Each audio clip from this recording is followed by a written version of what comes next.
নমস্কার।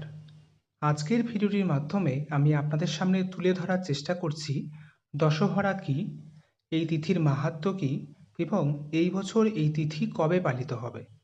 জ্যৈষ্ঠ মাসের শুক্লপক্ষের দশমী তিথি দশহরা তিথি নামে অভিহিত। এই তিথিতে বিষ্ণু পাদ প্রসূতা ভগবতী গঙ্গা দেবী মর্তলোকে অবতরণ করেছিলেন।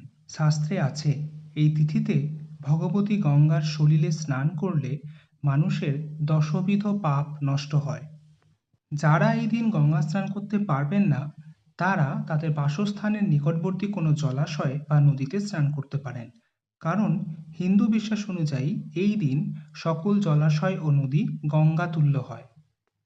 এবছর দশহরা তিথি পালিত হবে আগামী ১৬ই জুন রবিবার, বাংলার পয়লা আষাঢ়। এই দিন গঙ্গা পূজাও ১০ রকমের ফল এবং পুষ্প দিয়ে করার বিধান আছে।